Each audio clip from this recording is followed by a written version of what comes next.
Warahmatullahi wabarakatuh. Waalaikumsalam warahmatullahi wabarakatuh. Nanti saya terangkan dulu mungkin langkah-langkahnya ya Bapak Ibu. Visi-visinya untuk kegiatan ini. Bapak Ibu hanya boleh menyimak, kemudian boleh mengasih tanggapan atau pertanyaan, itu pun bila dikehendaki ya. Jadi yang nanti akan saya sampaikan ada 5 poin. Yang pertama tentang kebutuhan dasar manusia, kemudian teori motivasi, kemudian teori kontrol, keyakinan kelas, dan yang terakhir adalah segitiga restitusi. Rencana awal saya mau sampai jam 1 jam karena durasi yang dikehendaki upload LMS itu 60 menit. Tapi ya kita persingkat aja lah jadi 30 menit ya. Tidak apa-apa, mungkin ada panjang gitu. Jadi isinya 30 menit saja ya. Kemudian ya mohon keikhlasannya, keridoannya, dan doakan saya selalu siap, kuat, dan sehat selalu. Tanpa dukungan Bapak dan Ibu, saya bukan apa-apa dan tidak bisa apa-apa. Saya di sini juga masih belajar, jadi bukan untuk memberikan mengajari, apalagi menggurui. Kalau di sini ada guru saya Bu Susi, ya mungkin saya menggurui guru saya. Ya, jadi ini hanya sebatas berbagi yang akan nanti saya sampaikan. Jadi begitu Bapak Ibu ya. Kemudian sambil makan juga boleh. Boleh sambil makan. Boleh Bimas. Sambil berburu. Kita mulai saja ya Bapak Ibu ya.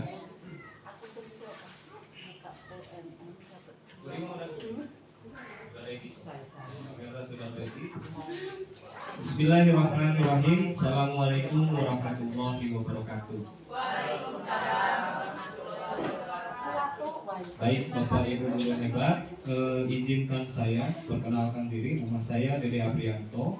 Saya adalah calon guru penggerak angkatan 9 dari SMP Negeri 1 Cibadak.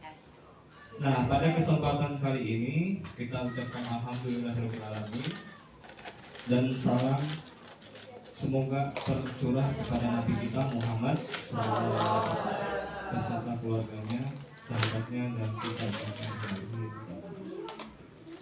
Baik, pada kesempatan kali ini Bapak Ibu izinkan saya untuk diseminasi budaya positif. Nah, nanti di dalamnya akan saya terangkan beberapa poin penting dari budaya sekolah yang telah kita lakukan dan akan yang kita lakukan setelah menerima materi ini. Mungkin akan membuat Bapak Ibu sedikit tercerahkan, termasuk saya. Saya juga setelah belajar ini banyak pengalaman dan juga pemahaman yang sangat berharga.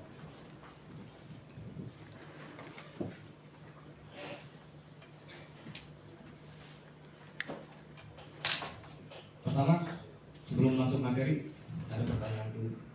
Bapak Ibu setuju atau tidak? Ya, yang pertama, hukuman dapat mendisiplinkan anak. Setuju atau tidak? Tidak. Kira-kira? Ya, kalau kita untuk mendisiplinkan anak harus ada hukuman. Hukuman apa dulu? Iya, hukuman. Setuju tidak? Setuju. Baik, ada yang setuju, ada yang tidak. Hal positif seperti membaca atau membersihkan halaman sekolah dapat meningkatkan disiplin anak. Setuju tidak? Setuju? Coba angkat tangan dulu yang setuju. Wah, sebagian besar setuju ya. Hampir 100%. Ketiga, memberi penghargaan dapat meningkatkan motivasi belajar. Setuju. Oke, nanti kita lihat ya. Apakah kita mempersiapkan ributnya. Nah, dalam perkembangan dunia pendidikan ada yang berubah. Paradigmanya sekarang itu banyak yang berubah Bapak Ibu. Pertama ini tentang ilusi kontrol ya. Ilusi itu bayangan atau imajinasi bahwa yang pertama guru itu mengontrol murid, betul atau tidak? Kemudian ilusi bahwa kritik dan membuat orang merasa bersalah dapat menguatkan karakter. Jadi orang salah harus dikritik. 4. Kemudian ilusi bahwa semua penguatan positif efektif dapat bermanfaat. Terakhir adalah ilusi bahwa orang dewasa memiliki hak untuk memaksa. Orang-orang dewasa memaksa yang di bawahnya untuk menuruti apa kehendak yang dewasa. Ini ilusi atau perubahan paradigma.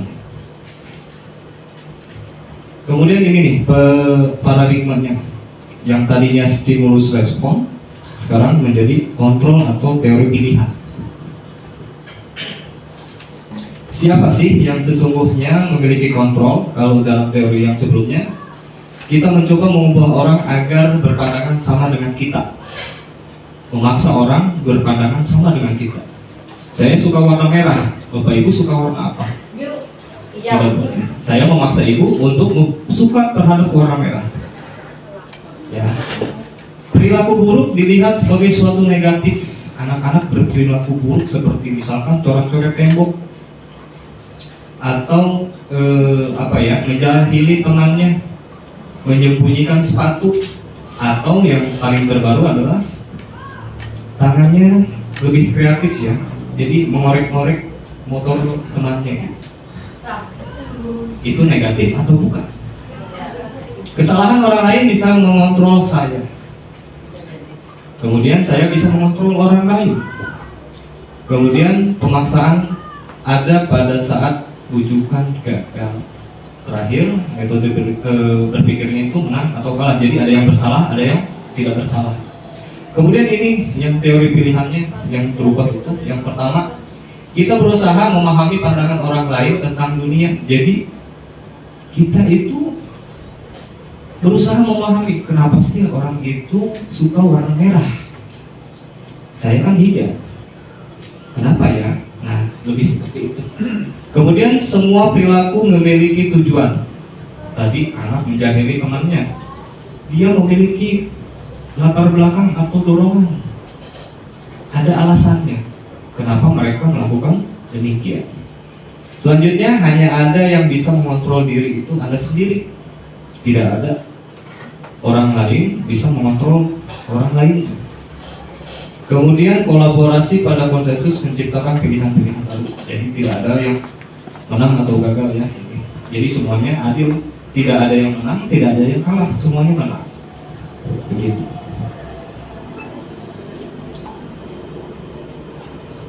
Nah, kita sekarang ke makna disiplin.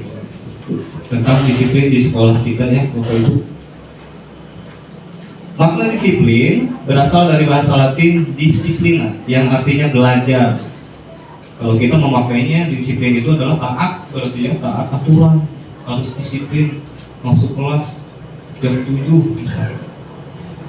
Kemudian makna asal dari kata ini berkonotasi dengan disiplin dari murid-murid Socrates dan Plato. Ini adanya di mana misalnya filsuf-filsuf. Kemudian disiplin diri membuat orang menggali potensi menuju sebuah tujuan apa yang dia hargai. Namun dalam budaya kita nih, makna kata disiplin ini telah berubah menjadi sesuatu yang dilakukan seseorang pada orang lain untuk mendapatkan kepatuhan. Kecenderungan umum adalah menghubungkan kata disiplin dengan ketidaknyamanan, bukan dengan apa yang kita hargai atau pencapaian suatu tujuan mulia. Jadi disiplin ini adalah untuk mendapatkan kepatuhan dari orang lain. Kalau di kita sekarang, sementara pengertian yang dulu disiplin itu belajar untuk mencapai yang dia hargai.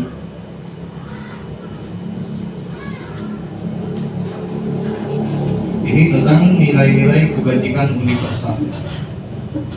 Nilai-nilai kebajikan adalah sifat-sifat positif manusia yang merupakan tujuan mulia yang ingin dicapai setiap individu. Nilai-nilai tersebut bersifat universal dan lintas bahasa, suku bangsa, agama maupun latar belakang. Pertama, setiap perilaku perbuatan memiliki suatu tujuan. Ini menurut Dr. William Glasser pada teori kontrol tahun 1984. Dengan mengaitkan nilai-nilai kebajikan yang diyakini seseorang, maka motivasi intrinsik akan terbangun sehingga menggerakkan motivasi dari dalam untuk dapat mencapai tujuan mulia yang diinginkan. Ini menurut Yanni Kusen. Nilai-nilai kebajikan yang ingin dicapai oleh setiap anak Indonesia kita kenal dengan profil pelajar Pancasila. Ini tujuan dari pandangan terhadap pendidikan di Indonesia. Ada yang pertama adalah dimensi beriman, bertakwa kepada Tuhan Yang Maha Esa dan berakhlak mulia, mandiri, bernalar kritis, berkebinekaan global, gotong royong dan juga kreatif. Nah, selanjutnya adalah teori motivasi, hukuman dan penghargaan atau restitusi. Ini pertanyaan Bapak Ibu, teori motivasi itu perilaku manusia. Pertama, sebelah kanan itu tindakan, ini masuk kategorinya. Untuk menghindari ketidaknyamanan atau hukuman, ada pertanyaan ini. Apa yang akan terjadi apabila saya tidak melakukannya? Misalkan kita tidak mengerjakan PR anak-anak, apa tuh yang terjadi apabila dia tidak mengerjakan PR? Apakah dihukum atau dia ketinggalan pelajaran dari teman-temannya yang lain? Itu masih dalam kategori motivasinya eksternal, jadi bukan dari dirinya sendiri. Kemudian kedua, untuk mendapatkan imbalan dari orang lain atau institusi. Apa yang akan saya dapatkan apabila saya melakukannya? Nah, tadi, ketika anak berhasil menjawab pertanyaan guru tersebut memberikan imbalan, misalkan ribet permen lah, permen. Siapa yang bisa jawab nomor 1? Oh, hebat, kasih permen. Satu lagi siapa? Ya, kasih permen jahe dari Pijar misalkan. Terus ada lagi, mungkin guru yang lain, permen mah biasa, saya yang mau yang bisa dipakai anak. Dia memberikan pulpen atau buku tulis. Itu masih berapa kepada kategorinya adalah motivasi internal, eksternal, karena ada dorongan luar.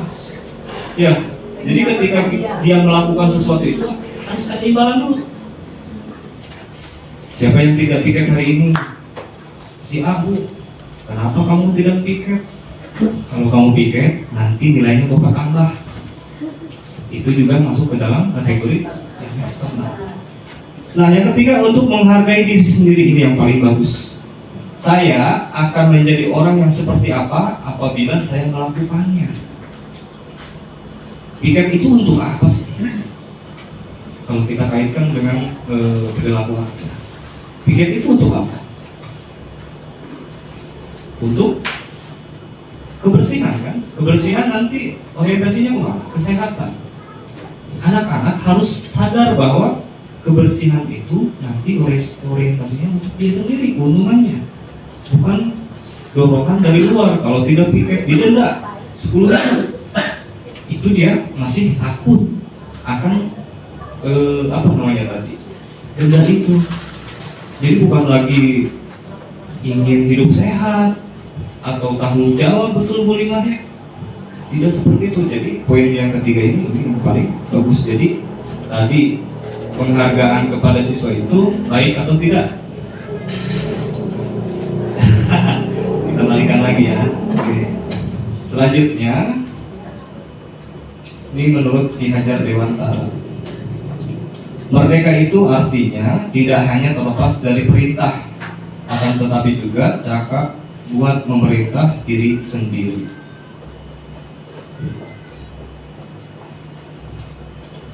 Nah, ini dia, dihukum oleh penghargaan.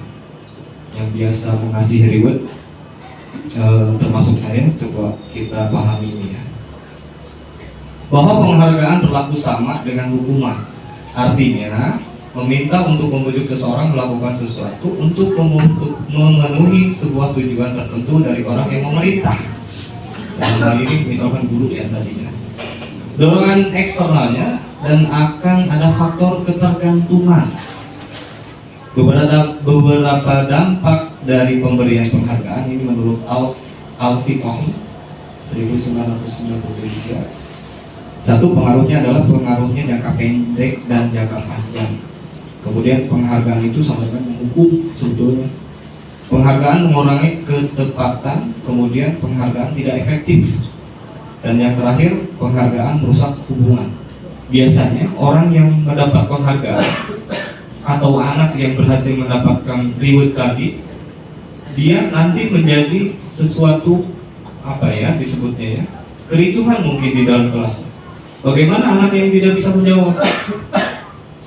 Apakah mendapatkan hak yang sama? Tentu tidak ya. Itu mungkin yang menjadi faktor yang kurang tepat kalau kita mendapatkan reward tadi, memberikan reward atau penghargaan. Kemudian ini juga nih, penghargaan itu menurunkan kualitas karena ketergantungannya tadi. Kalau dia diberi bisa menjawab pertanyaan dapat hadiah, ketika guru itu tidak memberikan reward, anak-anak nanti berhenti belajar. Jadi buat apa saya jawab, kan nggak dapat apa-apa. Mengharapkan sesuatu imbalan. Ya. Kemudian penghargaan juga mematikan kreativitas. Nah, kita cenderung seperti itu ya. Penghargaan mengurangi motivasi intrinsik itu tadi. Dia tidak ada lagi keinginan untuk menjawab soal karena tidak ada imbalan yang dia terima.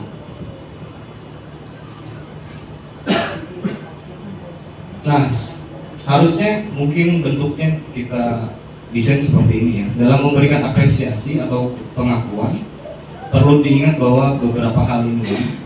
Beri pengakuan secara khusus, kemudian memberikan pengakuan secara pribadi, selanjutnya memberi pengakuan kepada semua murid. Ya, ini secara bergantian, beri pengakuan secara konsisten dan fokus pada proses. Jadi semua anak harus mendapatkan apresiasi meskipun dia tidak bisa menjawab soal. Jadi untuk membangun motivasi dalam dirinya dulu. Seperti itu. Ini contoh pengakuan nih Bapak Ibu. Kemarin saya perhatikan, untuk membukanya seperti itu. Jadi anak dipanggil, kemudian kita ingin memberikan apresiasi seperti ini. Rasa empatimu begitu besar sekali pada saat menolong murid baru di kelas kita. Ini contoh kasusnya, misalkan di kelas itu ada murid baru, kemudian si anak tersebut memiliki rasa empati, kemudian ingin menolong teman baru tersebut. Yang kedua, saya menghargai kepedulianmu pada saat kamu membantu teman kelompok di tugas kelompok. Itu juga sama. Jadi tidak memberi hadiah, jadi hanya ungkapan. Selanjutnya, terima kasih untuk rasa tanggung jawabmu pada saat kamu memungut kertas-kertas yang berserakan di lantai. Jadi tidak ditegur lagi ya. Nah, ini dia perbedaan antara hukuman dan konsekuensi. Coba Bapak Ibu kita jawab ya. Mencatat 100 kali di dalam buku kalimat, saya tidak akan terlambat lagi karena dia terlambat sekolah. Ini termasuk hukuman atau konsekuensi? Menulis 100 kali. Hukuman atau konsekuensi? Hukuman. Kemudian yang kedua, lari mengelilingi lapangan basket 2 kali karena terlambat hadir di sekolah. Hukuman. Ketiga, murid diminta untuk push up 15 kali karena tidak menggunakan masker ke sekolah. Hukumannya. Selanjutnya, menggantikan kertas tugas teman yang telah dicoret-coret. Konsekuensi. Selanjutnya, membersihkan tumpukan air di meja tulis karena tersenggol pada saat belajar. Konsekuensi. Murid disuruh untuk tidak mengenakan sepatu seharian di sekolah karena tidak mengenakan sepatu hitam seperti yang kemarin. Itu hukuman atau konsekuensi? Hukuman. Terakhir, lari mengelilingi lapangan basket 2 kali karena terlambat 10 menit untuk pelajaran PJOK. Pelajaran PJOK. Ya, kita fokus ke pelajaran nih. Kalau bahasa Indonesia suruh lari itu betul.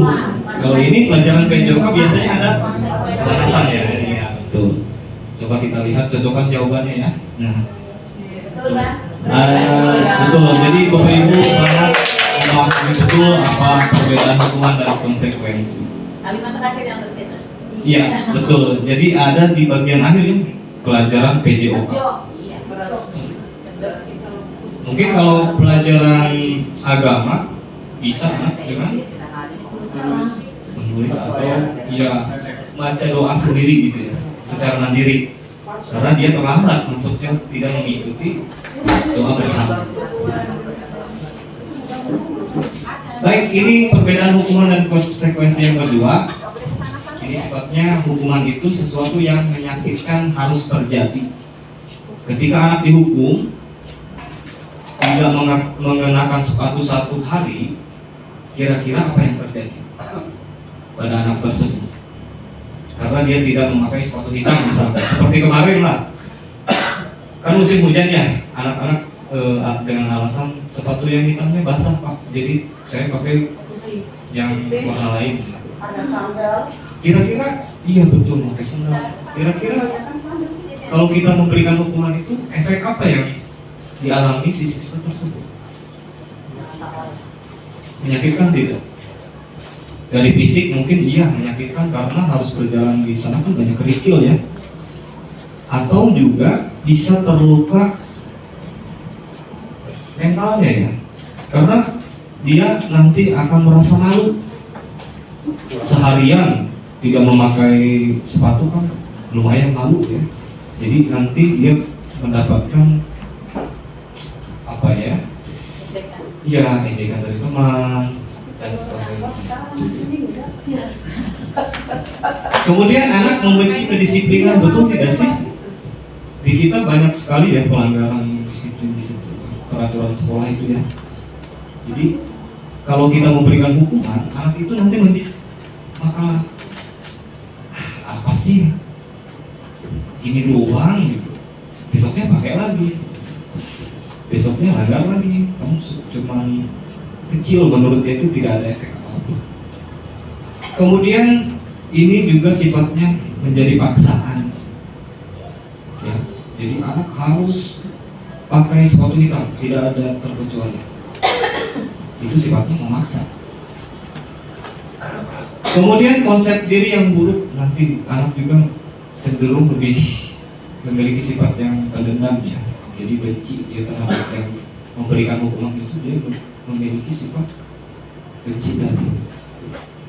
Kemudian anak belajar untuk menyembunyikan kesalahan. Nah, ini dia nanti akan berkilah 1000 alasan agar terhindar dari hukuman itu. Kemudian marah, rasa bersalah, dipermalukan, merasa tidak dihargai, ini juga menjadi efeknya ya. Sementara kalau konsekuensi kita lihat, ini setidaknya anak itu sadar bahwa dia menyadari kesalahan yang telah dia perbuat dan memperbaiki kesalahannya.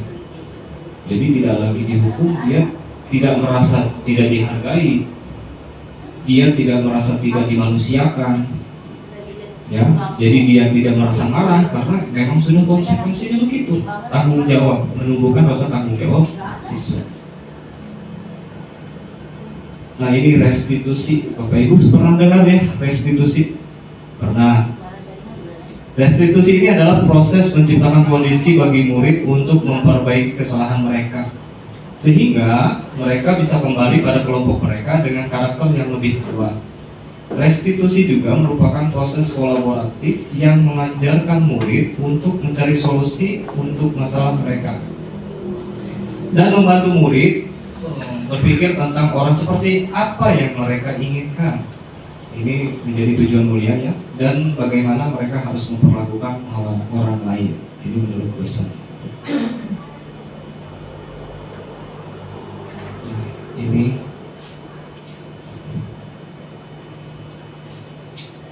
jadi anak itu nanti jadi identitas yang gagal ketika sesuatu yang menyakitkan ya Bu, Bapak Ibu, di antara restitusi dan konsekuensi tadi. Kalau hukuman jelas, hukuman itu sifatnya tidak baik ya, jadi membuat emosi, psikologi, dan fisik mereka tersakiti.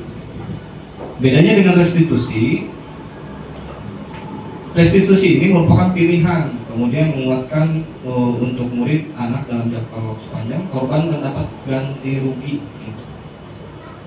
Murid juga akan mendapatkan penguatan.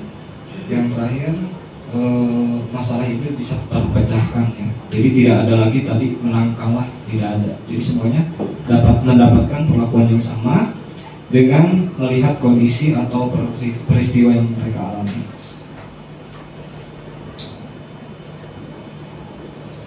Ciri-cirinya Bapak Ibu ini bukan untuk menebus kesalahan ya, jadi tidak ada konsekuensi. Jadi anak-anak itu tidak harus ganti untuk kesalahannya. Memperbaiki hubungan, kemudian tawaran. Jadi sifatnya bukan paksaan ya. Restitusi juga menuntut untuk melihat ke dalam diri. Restitusi mencari kebutuhan dasar yang mendasari tindakan. Restitusi diri adalah cara yang paling baik. Kemudian restitusi fokus pada karakter bukan tindakan. Restitusi fokus pada solusi. Yang terakhir, restitusi mengembalikan murid yang berbuat salah pada kelompoknya.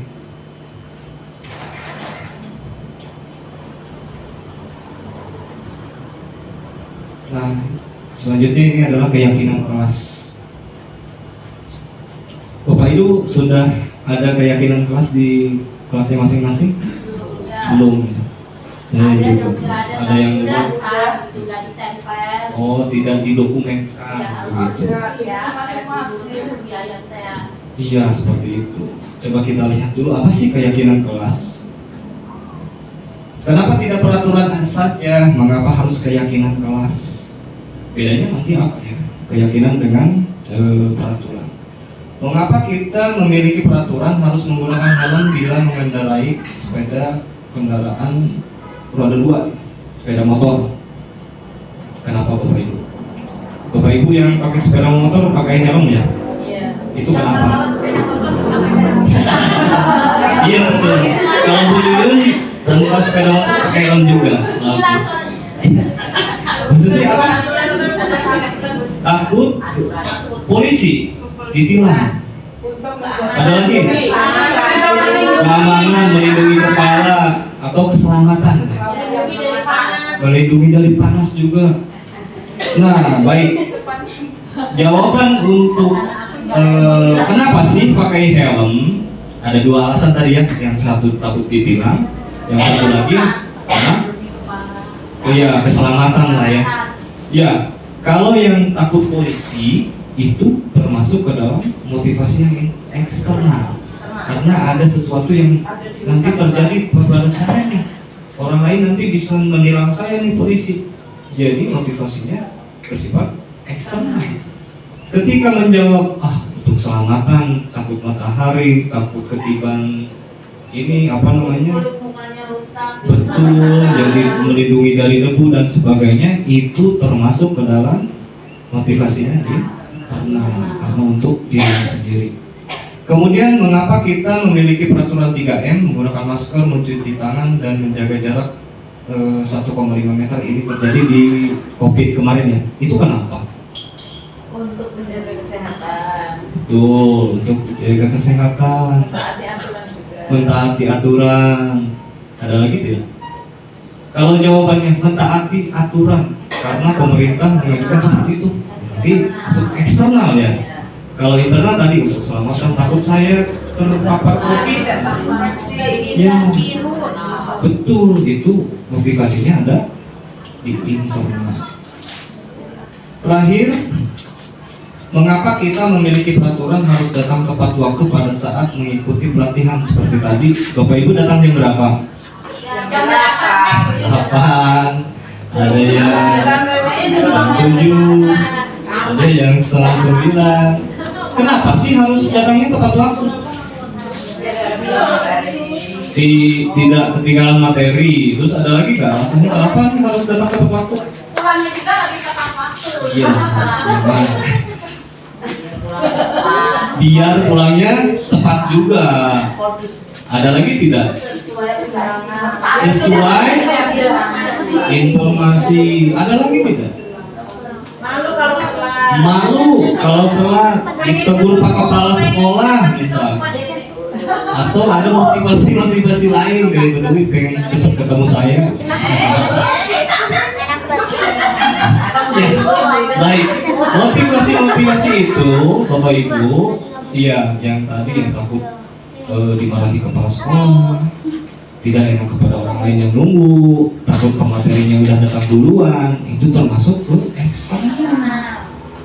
Kalau yang internal tadi apa? Supaya betul kita itu memiliki rasa apa ya, tanggung jawab bahwa di undangan tertera pukul 8.30. Ya, ada yang datang jam 7 duluan, ada yang jam 10 dan sebagainya. Iya, ada yang minum dan sebagainya. Baik, kita lanjutkan ya Bapak Ibu. Nah, ini dia nih. Jadi ini bagian untuk budaya positif. Yang pertama itu tumbuh di keyakinan kelas terlebih dahulu. Ya, kemudian peraturan kelas, kemudian keyakinan kelas, lingkungan positif dan budaya positif. Nah, ini ada contoh kesepakatan kelas ya. Kelas apa? Tidak disebutkan kelasnya. Menurut Bapak dan Ibu yang kiri dan kanan ini, yang mana yang merupakan keyakinan kelas? Silahkan disimak dulu.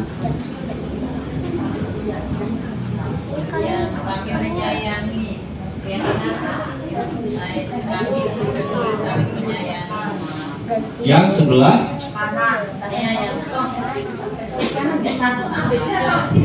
ini kiri kanan yang itu ini beda. Yang putih iya, yang kiri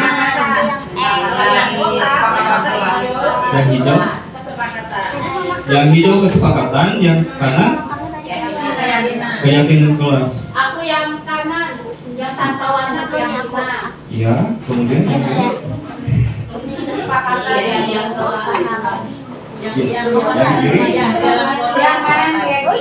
yang kiri yang ada warnanya itu kesepakatan. Kalau yang sana keyakinan. Jadi yang keyakinan yang ini nih ya. Yang ABC. Yang putih. Alasannya Karena saya yakin aku sudah baik, kita ulas ya. Bapak Ibu, yang sebelah kiri itu termasuk kepada peraturan kelas. Ya, jadi yang sebelah kiri itu datang tepat waktu, mengucapkan salam, itu peraturan. Jadi setiap anggota kelas yang datang itu setiap hari harus datangnya tepat waktu dan ketika masuk kelas mengucapkan salam. Kedua, menjaga kebersihan sekolah, ini juga peraturan. Ketiga, berdoa sebelum dan sesudah kegiatan, sama peraturannya. Aktif dalam pembelajaran, sama. Dan yang terakhir tertib, juga itu termasuk ke dalam peraturan kelas. Kita bedakan di bagian sebelah kanan, ini adalah keyakinan kelas. Jadi sesuatu yang mereka hargai dan yakini.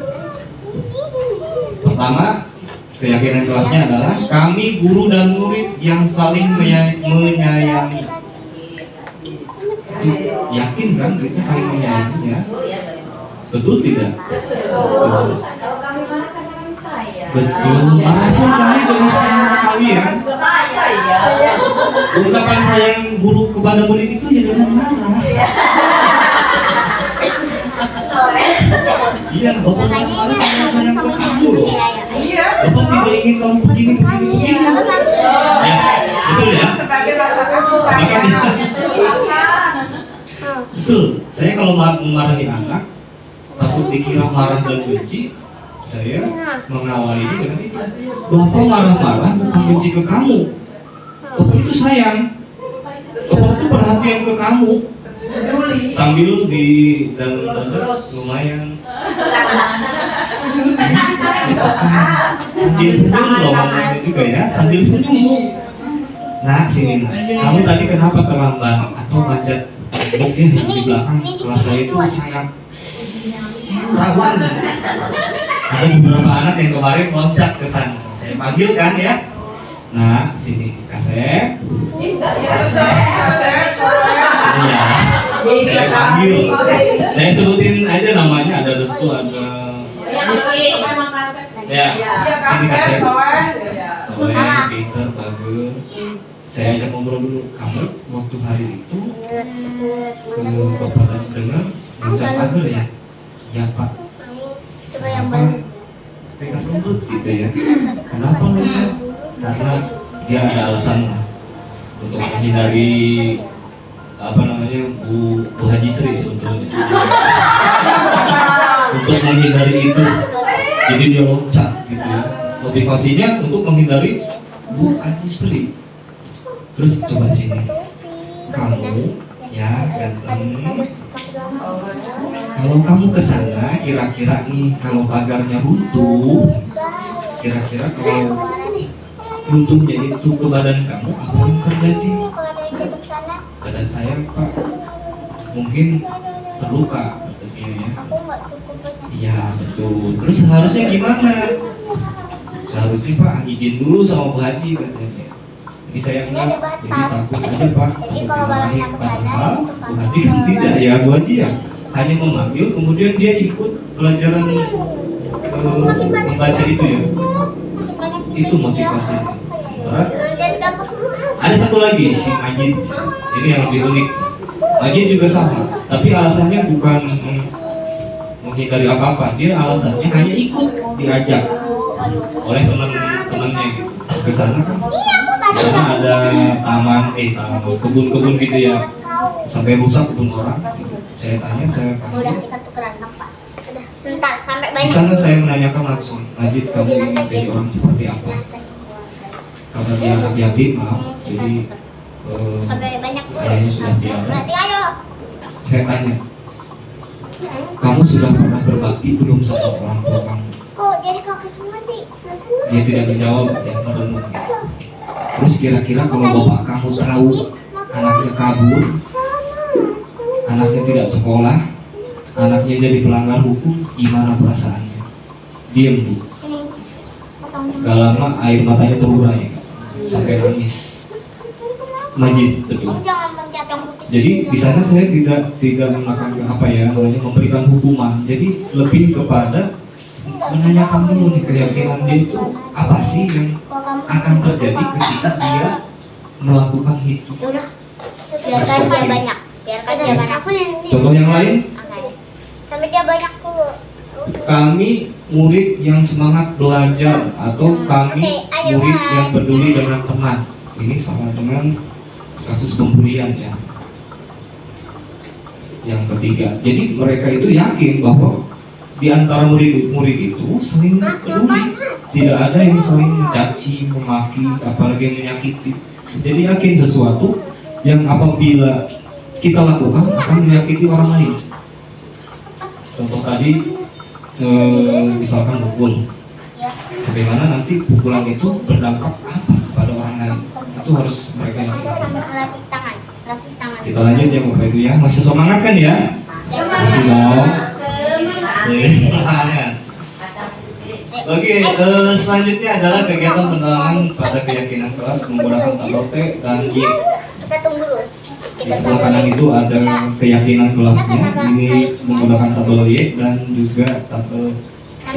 Lagunya apa sih? Keyakinan kelasnya, kami meyakini bahwa sangat penting untuk menghormati semua orang dan barang milik orang lain. Ya.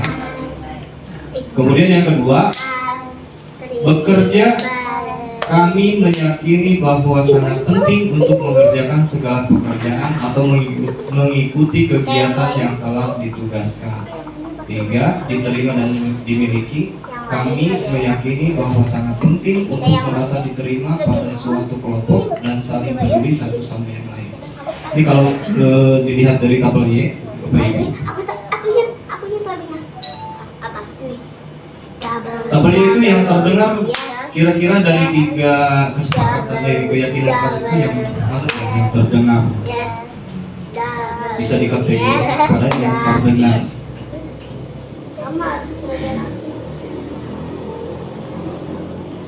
Kira-kira yang mana?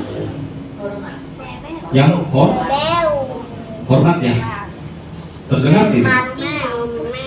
Tepuk guru. Prok prok prok. Mau kita Terdengar ya? jatuhin kelapanya. Kemudian kalau yang terlihat, Ya.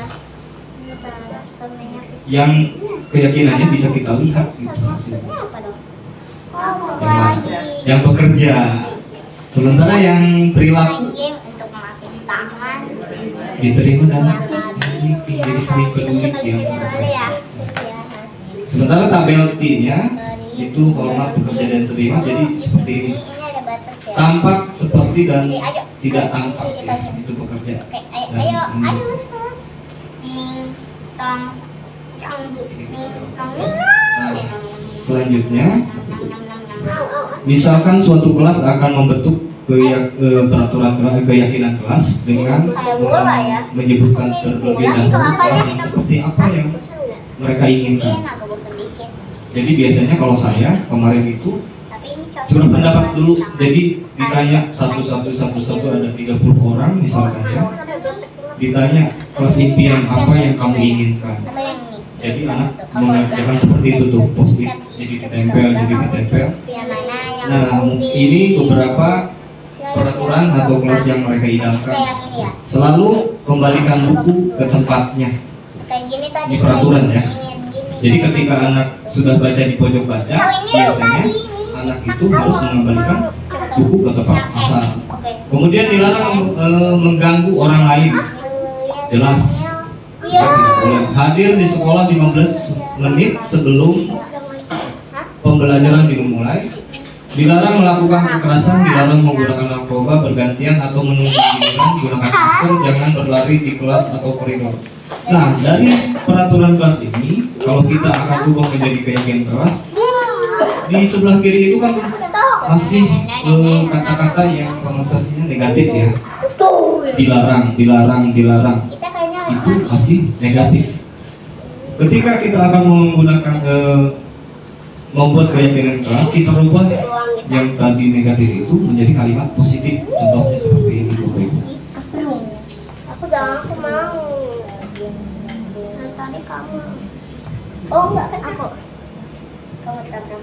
Jadi selalu kembalikan buku itu merupakan suatu tanggung jawab. Kemudian dilarang mengganggu itu saling hormat, menghormati.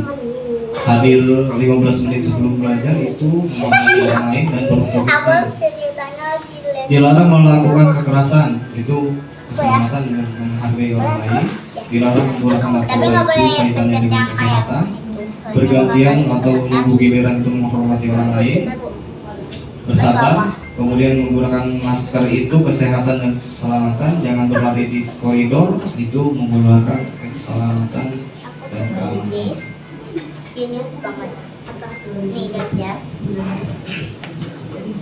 Baik, selanjutnya ke teori kebutuhan dasar Udah mau manusia. jatuh, terus Bapak Ibu di sini ada teori untuk kebutuhan manusia.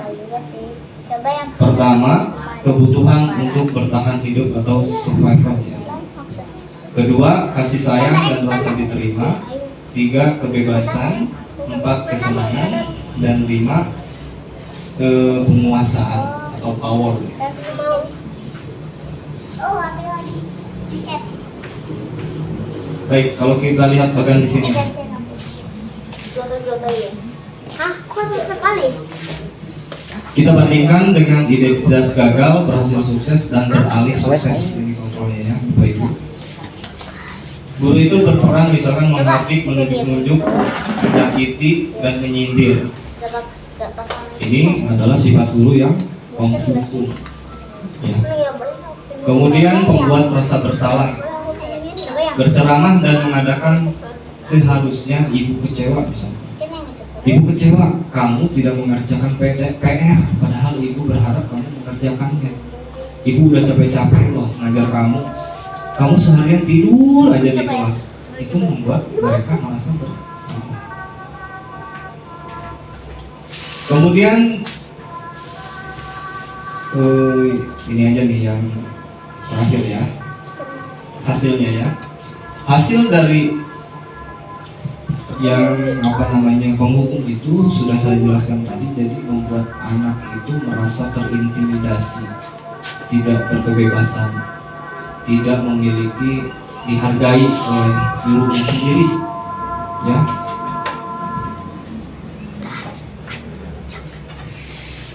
Nah, pernyataan-pernyataan ini Bapak Ibu silakan disimak. Saya kecewa sekali dengan kamu. Ini termasuk kepada membuat orang yang merasa berdosa. Kamu tidak pernah benar melakukan. Tadi aku udah susah banget. Jadi kamu, Semangat yang ayolah lakukan demi ibu atau bapak. Ini lebih bagus. Jadi mengajak si murid itu seperti sebagai teman. Ayolah kerjakan aja. Kamu bisa kok. Ibu yakin kamu bisa. Kamu itu pinter. Kamu itu cerdas. Ya, itu bertindak sebagai teman. Kemudian apakah kamu mau mendapatkan stiker bintang hari ini? Ini pemantau ya. Jadi anak-anak dipantau kegiatan sehari-hari. Kemudian bagaimana kamu bisa menyelesaikan masalah ini? Ini adalah teenager. Jadi bertanya, kamu gak mengerjakan PR nih. Gimana caranya kamu bisa mengerjakan PR ini? Tanpa memberikan solusi. Oh Pak, saya mau minta diajari si A. Itu bisa. Kemudian yang selanjutnya, ini termasuk penghukum juga. Kamu selalu yang paling terakhir. Jadi membuat anak, loh kok gimana ya, udah capek-capek ngerjain, dapat komentarnya tidak enak gitu. Jadi membuat dia pundung ya, kalau bahasa sini pundung mah besar nanti mah udah amat, tidak mengerjakan juga tidak apa-apa.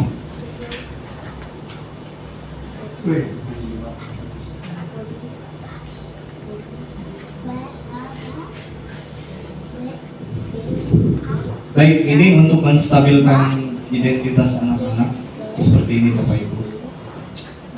Guru berkata, berbuat salah itu hal yang manusiawi, tidak ada manusia yang sempurna. Bapak atau ibu juga berbuat salah. Kita pasti bisa menyelesaikan masalah ini. Bapak atau ibu tidak tertarik untuk mencari tahu alasan siapa yang benar, siapa yang salah. Bapak ibu lebih tertarik untuk menyelesaikan masalah ini. Kalau kamu menyalahkan dirimu sendiri terus-menerus, apakah kamu bersikap baik kepada dirimu sendiri? Nah, ini adalah contoh-contoh untuk menstabilkan anak yang membuat salah. Ketika berbuat salah, tentu saja mereka itu memiliki motivasi atau alasan latar belakang, ya. Nah, ini untuk menstabilkan identitas mereka. Jadi tidak ada orang yang sempurna. Semua orang pernah melakukan kesalahan. Jadi untuk menstabilkan itu, jadi anak ketika bersalah jangan kita langsung kamu lagi. Kurang sih gitu. Dan naik gelombang lagi tahan. Ya. Begitu ya. Kamu lagi. Betul. Buku bapak ini udah penuh nama kamu nih. Sekarang kamu lagi bikin masalah apa lagi kamu hari ini? Iya. Besok kamu rencana mau bikin masalah apa lagi? Gitu ya. Sebetulnya itu membuat anak merasa tidak mendapat kasih sayang dari orang yang seharusnya. Kita kan guru ya, apalagi wali kelas. Saya kebagian wali kelas tahun ini. Alhamdulillah dapat kelas yang luar biasa. Tiap hari dapat laporan, si ini. Wow. Apa saya marah? Enggak ya, saya nggak pernah marah ke murid. Jadi saya panggil.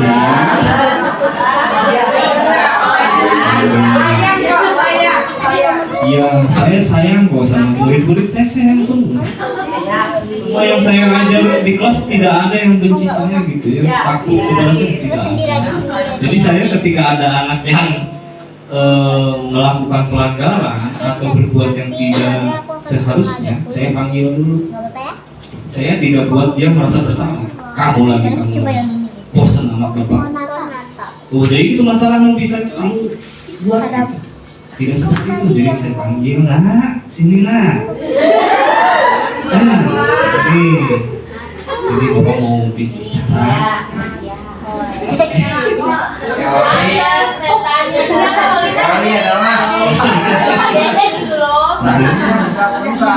Betul Pak, jadi tidak kita paling atas Jadi kita panggil itu untuk menstabilkan identitas mereka menjadi orang yang tidak bersalah. Artinya bukan mereka membebaskan dari kesalahan, bukan, tetapi menstabilkan ketika mereka berbuat salah. Ada loh hal baik yang mereka bisa lakukan selain itu. Misalkan anak rambutnya gondrong ya, gondrong nih. Mereka ada alasan. Coba saya tanya ya ke bapak ibu ya. Misalkan pernah lihat di kelasnya ada yang gondrong ya? Rambutnya di stick atau apalah gitu diwarnain ya. Ketika bapak tanya, kamu kenapa diwarnain? Jawaban siswa begini misalkan, Pak, cuma diwarnain kan, tidak mengganggu pembelajaran itu, saya tidak mengganggu kan. Terus jawaban ibu apa? Dan bapak, gondrong nih, kamu gondrong, cukur ya besok ya. Pak kan tidak mengganggu. Makanya kan mata dia sendiri. Iya. Kenapa? Begitu ya. Jawaban bapak ibu gitu. Jadi betul sekali. Bapak ibu ketika membuat peraturan atau keyakinan kelas itu harus diterima dan diyakini oleh mereka. Tidak boleh pakai cincin ya. Cincin tidak boleh, apalagi emas, gitu. Apalagi yang bukan emas tidak boleh. Kenapa? Kan tidak mengganggu saat belajar. Ya, betul ya. Lagi nulis atau lagi belajar, kan mereka tidak terganggu dengan cincin itu. Kenapa tidak boleh?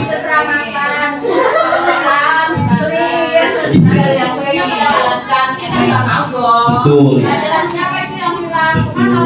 Bagus sekali Bu, jawabannya oke ya. Jadi untuk apa ya, keamanan lah. Betul ya, keamanan. Betul.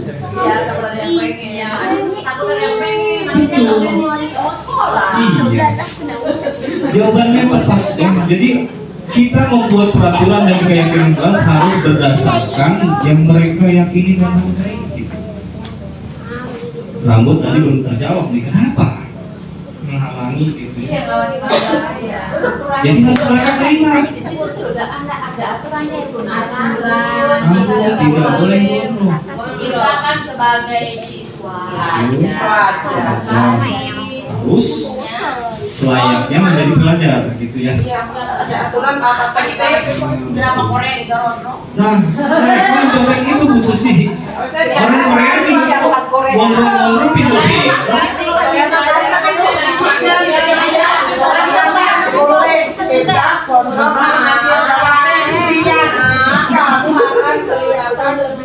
Lebih rapi, lebih ganteng. Dan yang jelas kamu sudah belajar menaati aturan sekolah. Oh, tahu. Luar biasa banget.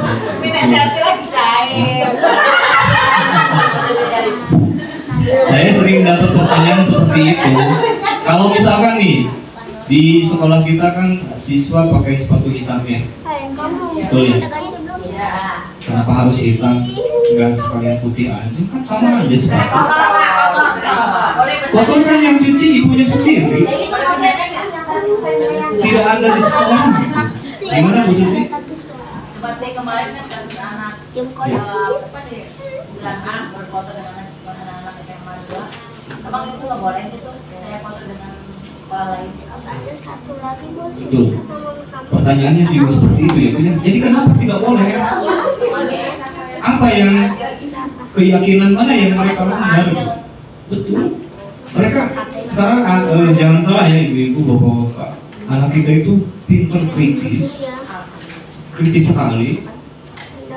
Mungkin mereka tidak paham atau butuh pemahaman yang lebih gitu, atau pahamnya yang salah. Begini, kalau kita misalkan menerapkan mewajibkan sekolah itu menggunakan sepatu warna hitam, kenapa tidak putih? Ternyata jawabannya bukan karena kotor. Karena apa kira-kira? Mudah didapat. Umumnya pabrik sepatu itu ya membuat sepatu itu yang warnanya hitam. jarang yang pink, ungu, ya, atau merah gitu, jarang. Jadi ketika anak atau sekolah kita menerapkan wajib menggunakan sepatu putih, anak-anak nanti kerepotan belinya, tidak beli. Ya, putih kan jarang. Kalau hitam sudah umum, jadi gampang didapat. Kalau yang tadi ibu yang berfoto dengan siswa lain, memang tidak boleh. Boleh. Tapi di mana? Kegiatan apa? Itu yang tidak boleh. Misalkan kegiatan yang tidak positif, kabur bareng, ya bolos bareng, bolos berjamaah, itu tidak boleh jelas.